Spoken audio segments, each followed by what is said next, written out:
సంవత్సరాల తరబడి government job కోసం వేచి చూస్తున్నారా? కేవలం 8 నెలల్లో మీ కల నెరవేర్చుకోండి. వెంటనే కింది నంబర్స్ కి కాల్ చేయండి.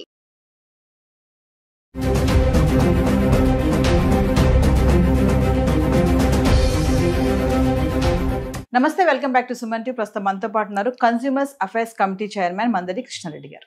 నమస్తే సార్. నమస్తే అమ్మా. సార్, డొనాల్డ్ ట్రంప్ విషయానికి వస్తే అంటే ఇప్పటి వరకు ఒక ఎత్తు, ఇప్పుడు ఏంటంటే అమెరికాలో సెటిల్ అవ్వడానికి పెళ్లిని ఒక వేగా చూసుకునే వాళ్ళందరికీ కూడా ట్రంప్ చెక్ పెట్టేశాడు అనుకోవాలి. ఇల్లీగల్ ఇమిగ్రెంట్సే కానీ, పార్ట్ టైం జాబ్స్ చేయొద్దు అన్నాడు, బర్త్ రైట్ సిటిజన్షిప్ కానీ చాలా తీసుకొచ్చాడు ఎగ్జిక్యూటివ్ ఆర్డర్స్. ఇప్పుడు మళ్ళీ స్టూడెంట్స్ కూడా అటాక్ చేశారు.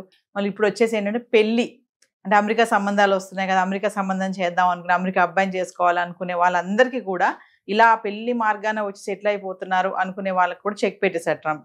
ఒకసారి దాని గురించి మాట్లాడుకుంటే సార్. అమెరికా అబ్బాయిలే కాదు, అమెరికా అమ్మాయిలు కూడా చేసుకోవాలనుకునే వాళ్ళు. ఎందుకంటే ఏ రకమైన పద్ధతిలో అమ్మాయిని చేసుకున్నా అబ్బాయిని చేసుకున్నా అక్కడ డిపెండెంట్ వీసా కింద పోవచ్చు అనే టాస్క్లో ఉండేవాళ్ళు చాలా మంది ఉంటారు. గతంలో ఏంటంటే ట్రంప్ లేకముందు, ట్రంప్ రాకముందు, లేదా ట్రంప్ మొదటిసారి వచ్చినప్పుడు కూడా ఇంత స్ట్రిక్ట్ ఎప్పుడు చేయలేదు. రెండోసారి వచ్చినప్పటి నుంచి చాలా డ్రాస్టిక్గా వెళ్ళిపోతున్నాడు, విపరీతంగా చేస్తున్నాడు. పిచ్చి ముదిరిందేమో అనిపించేట్లు పరిస్థితుల్లో కూడా జరుగుతూ ఉన్నాయి. ఏ రాత్రి ఏ ఆలోచన వస్తుందో, పొద్దునికల్లా ఏది ఇంప్లిమెంట్ చేస్తాడో తెలియని పరిస్థితుల్లో అమెరికన్ ప్రజలు వణికిపోయేటువంటి స్టేజ్ వచ్చింది. దాంట్లో ముఖ్యంగా వలస వెళ్ళిన వాళ్ళు, మన దేశం నుంచి వెళ్ళినట్టు వాళ్ళు లాంటి వాళ్ళకి చాలా ఇబ్బందులు ఎదురైనాయి. వీలైనంత వరకు వలసదారులను తగ్గించాలనే కోరికలో ఉన్నాడు. కాబట్టి ఏ కారణాలు దొరుకుతాయా, ఎలా నొక్కేద్దామని చూస్తున్నాడు. దానికి కానీ ఈ మధ్య కాలంలో ఏం చేశారంటే, జనరల్గా అమెరికాలో ఉండే అబ్బాయిని కానీ అమ్మాయిని కానీ మ్యారేజ్ చేసుకున్నప్పుడు డిపెండెంట్ వీసా అంటున్నాము. అంటే మ్యారేజ్ చేసుకున్నప్పుడు ఏమవుతుందంటే భార్యాభర్తలు అవుతారు. భార్యాభర్తలు అయినప్పుడు భార్య మీద భర్త, భర్త మీద భార్య డిపెండ్ అయ్యే పరిస్థితి ఏర్పడుతుంది. కాబట్టి ఒక్కరు దూరంగా ఉండడం అనేది కరెక్ట్ కాదు. ఏ దేశమైనా దీన్ని ఒప్పుకుంటుంది. అమెరికా కూడా దీన్ని యాక్సెప్ట్ చేసింది. గతంలో విపరీతంగా జరిగాయి. ఇంకొంతమంది అయితే అమెరికాలో స్థిరపడడానికి పెళ్లిని ఒక ఆయుధంగా తీసుకున్నారు. అంటే ఇక్కడ మ్యారేజ్ చేసుకున్నట్టుగా సర్టిఫికేట్ తీసుకుని పోవడం, అమెరికాలో వెళ్ళినాక విడాకులు ఇచ్చేసుకోవడం, వాళ్ళు అక్కడ సెటిల్ అయిపోవడం, మళ్ళీ వెనక్కి రావాల్సిన అవసరం లేకుండా సెటిల్ అయిపోయేటువంటి కానీ దీన్ని ఒక మార్గంగా తీసుకున్నారు. అలాంటి పెళ్లిళ్ళు కొన్ని వేల పెళ్లిళ్ళు జరిగినాయి అట్లా. ఇప్పుడు దాన్ని మొత్తం టోటల్గా బ్రేకప్ చేయడానికి వీళ్ళు ఏం ప్లాన్ చేశారంటే, డిపెండెంట్ వీసా మ్యారేజ్ జరిగిపోయింది, ఓకే, డిపెండెంట్ వీసాకి అప్లై చేశారు. అప్లై చేయంగానే ఇక్కడ ఎప్పుడైతే ఇంటర్వ్యూ ఉంటుందో క్యాండిడేట్కి, సేమ్ టైం అక్కడ అబ్బాయి ఉన్నా అమ్మాయి ఉన్నా అక్కడ కూడా ఇంటర్వ్యూ ఇదే టైం. అంటే రెండు వైపులో ఏం జరుగుతుందో వీళ్ళకి వినిపించేట్టుగా తెలుస్తుంది. అంటే వాళ్ళకి తెలుస్తుంది, ఎవరైతే ఇంటర్వ్యూ తీసుకుంటారో వాళ్ళేం సమాధానం చెప్తున్నారో వీళ్ళకి సేమ్ క్వశ్చన్ ఇద్దరిని అడుగుతారు, ఏం ఆన్సర్ చెప్తారో చేస్తారు. ఆన్సర్లో తేడా వస్తే ఇది కరెక్ట్ కాదు, ఇది ఏదో డూప్లికేట్ మ్యారేజ్, ఇది ఒరిజినల్ మ్యారేజ్ కాదని చెప్పి కొట్టేసేసి ఇమీడియట్ డిపెండెంట్ వీసా లేదని చెప్పి క్యాన్సిల్ చేస్తున్నారు. ఒక్కోసారి వాళ్ళది కూడా క్యాన్సిల్ చేసే పరిస్థితులు కూడా కొన్ని తీసుకొస్తున్నారు కొన్ని సందర్భాలు. ఇది ఇప్పుడు భయంకరమైన పరిస్థితి అన్నట్టు. కాబట్టి జాగ్రత్తగా ఉండాలి. మొట్టమొదటి జరుగుతుంది ఇక్కడ ఏంటంటే, మ్యారేజ్ కన్నా ముందో లేకపోతే మ్యారేజ్ తర్వాతనో వెళ్ళి మనం రిజిస్టర్ మ్యారేజ్ చేసుకుంటున్నాం. ఎందుకంటే రిజిస్టర్ మ్యారేజ్ సర్టిఫికేట్ మస్ట్. మామూలుగా మ్యారేజ్ చేసుకున్నాను ఫోటోలు చూపించే సిస్టమ్ అంతా కూడా గతంలో ఉండేది. ఆ తర్వాత ఒక కాలం వచ్చిన తర్వాత దాన్ని అమెరికా ఒప్పుకోలేదు. వెస్ట్రన్ కంట్రీస్లో అంతా కూడా you must have the certificate, registration certificate కావాలి కంపల్సరీ కానీ కండిషన్ పెట్టారు. ఇప్పుడు రిజిస్టర్డ్ మ్యారేజ్ సర్టిఫికేట్ కావాలి. రిజిస్టర్డ్ మ్యారేజ్ సర్టిఫికేట్ కావాలంటే మ్యారేజ్ కన్నా ముందన్నా వీళ్ళు చేసుకోవాలి, మ్యారేజ్ తర్వాతనే చేసుకోవాలి.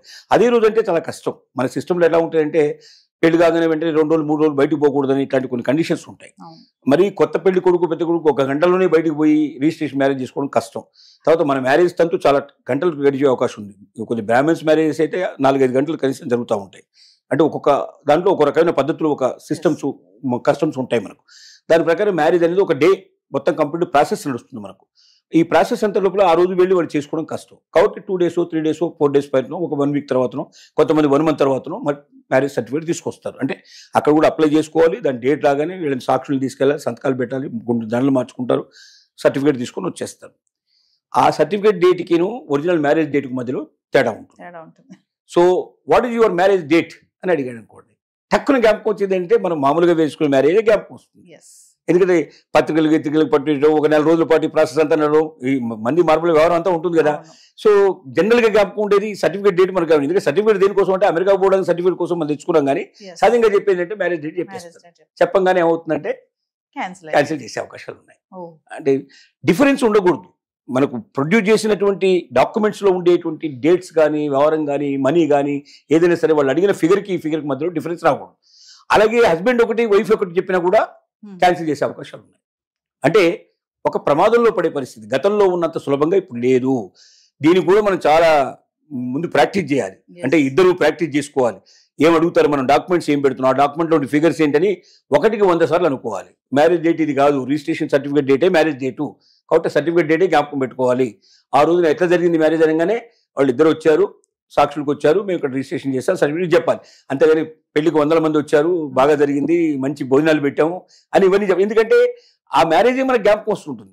ఇంకా ఆ ఊహల్లోనే ఉంటాం, మనం ఆలోచనలో ఉంటాం. అది మెమరబుల్, మనకు జీవితంలో ఒక మధురైనట్టు ఒక మనకు ఆనందకరమైన విషయం కాబట్టి సంఘటన జ్ఞాపకం ఉంటుంది మనకు. సో ఇలాంటివి ఇండియన్స్ చాలా తప్పులు చేస్తున్నారు. ఈ తప్పుల వల్ల ఇప్పుడు బాగా దొరికిపోతున్నారు. ఒక్క 4,000 వీసాలు సుమారుగా ఈ మధ్య కాలంలోనే డిపెండెంట్ వీసాలు క్యాన్సిల్ అయినట్టుగా తెలుస్తున్నారు. 4,000 అంటే మీరు ఎంత గణనీయమైందో మీరు తెలుసుకోవచ్చు. ఒక సంవత్సరం మొత్తం తీసుకుంటే ఇంకెన్ని అవుతాయో కూడా మనకు తెలియని పరిస్థితి. అంటే ఒకప్పుడు ఏంటంటే మ్యారేజ్ అయ్యిందంటే సహజంగా ప్రాబ్లమ్ ఉండేది కాదు. మ్యారేజ్ సర్టిఫికేట్ ప్రొడ్యూస్ చేసేస్తే ఏదో పేరుకు ఒక 2-3 ప్రశ్నలు అడిగేవాళ్ళు, పంపించేసేవాళ్ళు. అంటే ఇట్స్ డెఫినెట్గా మ్యారేజ్ అయితే 100% వస్తుంది సర్టిఫికేటు అని నిర్ణయం. అందుకే ఏంటి, కొంతమంది 3 రోజుల్లో మ్యారేజ్ చేసుకుని వెళ్ళిపోయిన వాళ్ళు ఉన్నారు. 3 డేస్లో మ్యారేజ్ చేసేసుకొని సర్టిఫికేట్ తీసుకొని తర్వాత తను వెళ్ళిపోతాడు, తర్వాత వైఫ్ వచ్చేటట్టుగా ఏర్పాటు చేసుకున్నారు. లేదా అదే రోజున వారం రోజులు, 10 రోజులు, 15 రోజులు దొరికిన వాళ్ళైతే అదే రోజున ఇద్దరు కలిసి వెళ్ళిపోయిన సంఘటనలు కూడా మనకు ఉన్నాయి. విశాఖ అప్లై చేసుకుని వెళ్ళిపోయిన సంఘటనలు ఉన్నాయి. కానీ ఈ రోజున ఆ పరిస్థితి లేదు. ఈ సిచ్యువేషన్ ఒకటి. ఇంకో రెండోది ఏంటంటే, డిపెండెంట్ వీసా వాళ్ళు ఎవరు కూడా వారు జాబ్ చేయడానికి వీల్లేదు. That is the condition. Dependent అంటే నా మీద ఆధారపడి ఇంట్లో ఉండి తను నా కోసం ఎదురు చూస్తూ ఒకరికొకరు ప్రేమగా జీవితం గడపడానికి భారీగా నా జీవితంలో ప్రవేశించింది కాబట్టి తను అక్కడ ఉండి నేను ఇక్కడ ఉంటాను న్యాయం కాదు కాబట్టి ఆమెను నేను తెచ్చుకున్నాను, నా ఇంట్లో పెట్టుకున్నానని చెప్పుకోవడానికి బాగుంటుంది. కానీ డిపెండెంట్ వీసా వాళ్ళు ఇప్పుడు ఉద్యోగాలు చేయకూడదని కండిషన్ పెట్టారు. గతంలో ఇంత రిస్ట్రిక్షన్ లేదు. చదువుకోవాలంటే కూడా మళ్ళీ దానికి సపరేట్గా దానికి ఒక సిస్టమ్ అంతా కూడా ఉంది. దానికి అప్లై చేసుకోవాలి, వాళ్ళు యాక్సెప్ట్ చేస్తారు చేయడం. తెలియకుండా, ప్రభుత్వానికి తెలియకుండా ఉద్యోగం చేసినా, లేకపోతే చదువుకున్నా, లేదా ఏదైనా ఇంట్లో చేసే వ్యాపారాలంటూ మొదలుపెట్టినా డిపెండెంట్ వీసా వెంటనే క్యాన్సిల్ అయిపోతుంది. వెంటనే ఫ్లైట్ ఎక్కిచ్చేసి పంపించేస్తారు. ఇలాంటి డేంజర్ ఉంది. కాబట్టి దీన్ని దృష్టిలో పెట్టుకుని ఇకపైన భవిష్యత్తు లోపల మ్యారేజ్ అయితే నేను అమెరికా వెళ్ళిపోయినట్టు అనుకునే వాళ్ళది లేదు. కాబట్టి పెళ్లికి కూడా చాలా జాగ్రత్త పడాల్సి వస్తుంది. సపోజ్ వాడు తప్పు చెప్పారనుకోండి, మళ్ళీ నెక్స్ట్ వీసాకి 6 నెలలు, సంవత్సరం టైం తీసుకుంటుంది. అప్పటిదాకా మళ్ళీ అప్లై చేసుకునే అవకాశం లేదు. అంటే సంవత్సరం కాదు దూరంగా ఉండాల్సిన పరిస్థితి ఏర్పడుతుంది. పెళ్ళై కొత్త దంపతులు దూరంగా ఉండటం అనేది అభిలషణీయం కాదు. ఎందుకంటే ఆ కొత్త రోజులు, ఆ కొత్త మోజుల్లో ఉండేటువంటి ఆనందం, సంతోషం తర్వాత ఉండదు. వాస్తవం చెప్పాలంటే అవే ఎప్పటికీ జ్ఞాపకం ఉండేవి. ఎప్పటికీ అసలు నిజంగా వివాహ బంధాన్ని నడిపించే రోజులు కూడా ఆ బిగినింగ్ డేసే. ఆ బిగినింగ్ డేస్లో ఒకరికొకరు తెలియని వాళ్ళు, వీరు ఒక ప్రపంచం నుంచి వాళ్ళు ఒక ప్రపంచం నుంచి వస్తారు. 2 ప్రపంచాలు కలుసుకొని ఒక ప్రపంచంగా మారిపోయి ఆ ఉండే దశ చాలా అనుభూతులతో కూడుకున్న దశ అది. కాబట్టి కొత్త రోజులు, కొత్త మోజులు అనేవి తర్వాత రావు. అవి జీవితంలో కురబడితే జీవితం అంతా ఒక రకంగా చప్పగా ఉండే అవకాశం ఉంటుంది. కాబట్టి మీరు ఖచ్చితంగా 100% అమెరికా వెళ్తారన్న నమ్మకంతో మాత్రం ఇవాళ మ్యారేజ్ చేసుకునే పరిస్థితి లేదు. అలా వెళ్ళాలి అంటే ఒక సుదీర్ఘమైనటువంటి ఎక్స్పీరియన్స్ కావాలి. ఇద్దరు కలిసి అనేక సార్లు మీరు ట్రయల్ వేసుకోవాలి, అనేక సార్లు ప్రాక్టీస్ చేయాలి. ఇవన్నీ చేసి గట్టిగా జ్ఞాపకం పెట్టుకుని తేడా లేకుండా చెప్పగలిగి అంత బాగా మీరు పర్ఫెక్ట్గా మీరు ప్రదర్శన చేయగలిగితేనే మీరు వెళ్ళగలుగుతారు. అక్కడికి వెళ్ళిన తర్వాత కూడా డిపెండెంట్ వీసా ఏవైతే రూల్స్ ఉన్నాయో రూల్స్ అన్ని అతిక్రమించకుండా పర్ఫెక్ట్గా ఉంటే మీకు జీవితం గడుస్తుంది. కానీ నేను పోవాలి, చదువుకోవాలి, నేను పోవాలి, ఉద్యోగం చేయాలని కోరికతో ఇంతకుముందు గతంలో ఎప్పుడైతే డిపెండెన్స్ ఇస్తున్నారో ఇప్పుడు వాళ్ళందరూ కూడా అలాంటి మ్యారేజ్ చేసుకోకుండా ఇక్కడ ఉండటమే చాలా బెటరు. ఇక్కడ వాళ్ళని చేసుకోవడానికి ప్రయత్నం చేయడమే బెటర్. అంటే సార్ ఇప్పుడు ఇంత కఠినమైన నిర్ణయాలు తీసుకోవడానికి వలసదారులని ఆపడమేనా, అందుకోసమే అంటారా ఎక్కువ మంది అమెరికాకి రాకూడదు? ముందు ఏం చేయాలనుకుంటున్నాడంటే దీన్ని కరెక్షన్ అంటారు. కరెక్షన్ అంటే ఇంతకుముందు విచ్చలవిడిగా ఇతరులని అమెరికాలో ప్రవేశపెట్టారు. వలసవాదులు విపరీతంగా వచ్చారు. వలసవాదుల ప్రభావం అక్కడ ఉన్నటువంటి లోకల్ వాళ్ళ మీద కూడా పడింది.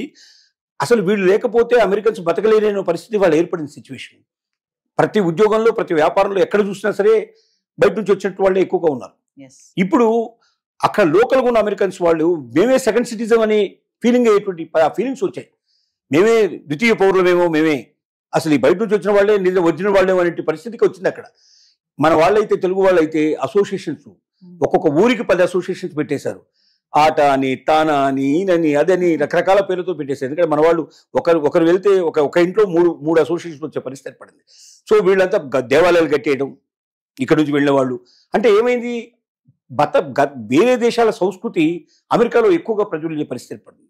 ఎక్కువగా వాళ్ళు అక్కడి పెళ్లిలు, ఆచారాలు, వ్యవహారాలు అన్ని అక్కడ ప్రదర్శించడం మొదలుపెట్టారు. సో అమెరికన్స్ అస్తిత్వం కోల్పోయే పరిస్థితి ఏర్పడింది. Americans America this is our country అని చెప్పుకునే పరిస్థితి తగ్గిపోయింది. కాబట్టి ఏమైందంటే తమ అస్తిత్వాన్ని కాపాడాలంటే ముందు బయట వాళ్ళందరినీ వీలైనంత వరకు తగ్గించేయాలి, బాగా స్ట్రిక్ట్ రూల్స్ పెట్టాలి. సరైన పర్సన్స్ అంటే మా మీద ఆధారపడి అమెరికాకు వచ్చి అమెరికా మీద బతకాలని కొరకు కాకుండా అమెరికాను బతికించాలి, అమెరికాకు పేరు తీసుకురావాలి, అమెరికాకు సంపద తీసుకురావాలి, అమెరికాను ప్రజ్వలింపజేయాలి, అమెరికాను నెంబర్ 1 కంట్రీగా ఉండేటట్టు చేయాలనే భావన కలిగిన వ్యక్తులు కావాలి అనేది ట్రంప్ యొక్క ఆలోచన. అందుకోసం చెత్తా చెదారిని మొత్తం క్లీన్ చేసి పారేసే ప్రయత్నం చేస్తున్నాడు. మన వాళ్ళంతా ఏంటంటే అక్కడ పోయి ఏదో ఉద్యోగం చేసుకుని బతకాలి, ఏదో రకంగా ఎక్కడికన్నా అక్కడ మెరుగ్గా ఉంటుంది. అక్కడ పెట్రోల్ బంకులో పనిచేసినా అమెరికా పోయి వచ్చాడంటే వాడికి ఒక అమ్మాయిని కనీసం 10 కోట్లు 5 కోట్లు ఇచ్చి చేస్తారనేట్టు కోరికతోటి వెళ్తున్న వాడే తప్ప నిజమైన సత్తా ఉండేవాళ్ళు వెళ్ళేవాళ్ళు తక్కువ మంది పర్సెంట్. ఆ సత్తా ఉండే వాళ్ళని ఉంచుతాను, మిగతా వాళ్ళని పంపుతాను అంటున్నాడు ఇప్పుడు ట్రంప్ చేసే పని అది. Thank you.